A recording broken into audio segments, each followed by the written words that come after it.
Welcome to Hidden Mile Stories, a 52 weekly series on an entrepreneur's experiences from the lows to the highs and the middle ground, navigating the demands of the business, family, and numerous stakeholders. This is episode 1, The Wait Before the Beginning. We begin with Elias Rourke, an entrepreneur who entered his mid-30s with an education he once believed would guarantee stability. He had earned a modest degree in applied sciences and spent a decade working in a series of maintenance and operations roles that paid the bills but never paid attention to his deeper restlessness. He lived in a suburban place where everyone looked proud from the outside and tired on the inside, including himself. His wife, Leona, and their 2 children depended on him, and he carried that responsibility with a quiet seriousness that made him both careful and cautious. He often wondered whether caution was still a luxury in a world moving faster than the one his parents knew. Elias had never been the type to chase risk. He admired certainty, structure, and predictable routines, which is why the idea of starting a business never crossed his chest without making his chest tighten. Yet he could feel the ground shifting under him. Layoffs spread through familiar companies, technology reshaped jobs that once felt permanent. His parents had worked one role for most of their lives, but he sensed that era had vanished, and he could no longer rely on the safety he once expected. These thoughts followed him through every commute, every dinner, and every night he tried to fall asleep while pretending everything was fine. Still, beneath his anxiety lived a quiet aspiration that he rarely admitted out loud.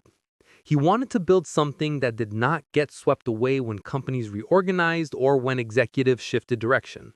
He wanted a future shaped by intention rather than survival. Leona encouraged him gently, not with pressure, but with belief. And this belief carried more weight than he'd like to admit. His children asked innocent questions about what he wanted to do next, and he found himself holding their gaze with a mix of pride and uncertainty, as if searching for answers inside the warmth of their eyes. Life pushed them to a crossroads he never asked for. Bills rose faster than wages.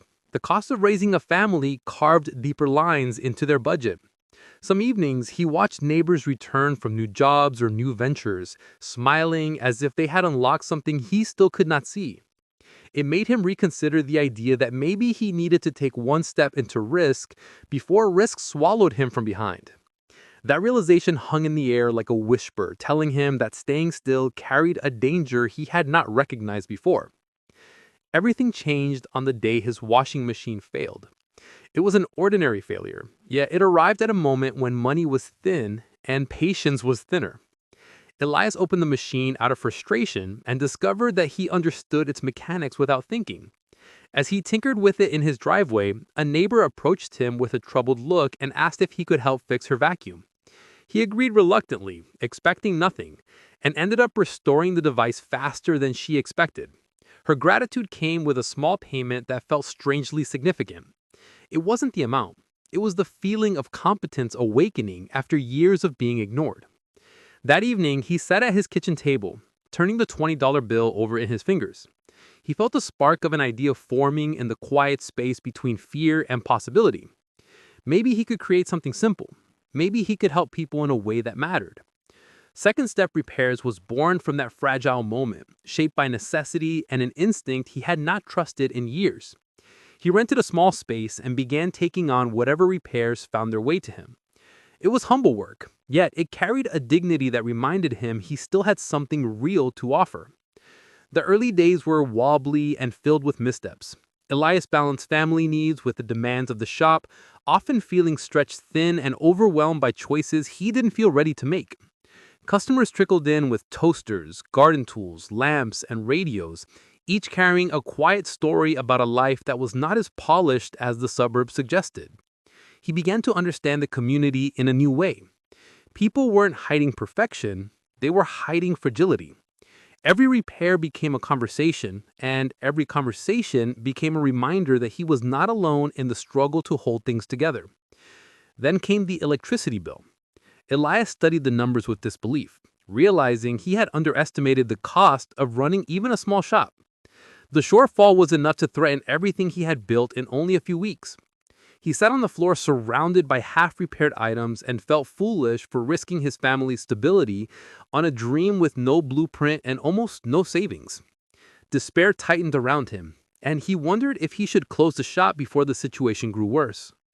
As he considered giving up, his eyes drifted to an old radio he had set aside because it looked too damaged to fix. He opened it again, not for hope, but for habit, and found a subtle flaw hidden deep inside its housing. A tiny fracture created an unreliable current. With patience and a precise touch, he restored the signal until it glowed steadily in the dim workshop. The moment felt strangely symbolic. Sometimes what appears broken is simply misunderstood. Sometimes the real issue hides behind what others overlook. This realization settled in him with unexpected strength.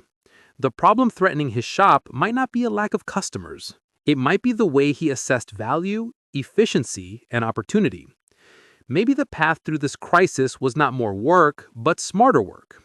He looked at the scattered items waiting for repair and sensed a quiet strategy forming in the heart of his painful moment. Just then, the shop door shook from the outside. He had already closed, and the knock startled him. A stranger stood there holding something wrapped in cloth. His eyes carried urgency and a hint of hope. He said that he had been searching all day for someone who might understand what he carried. He stepped back, unsure whether this moment would save him or burden him. Stay tuned for episode 2,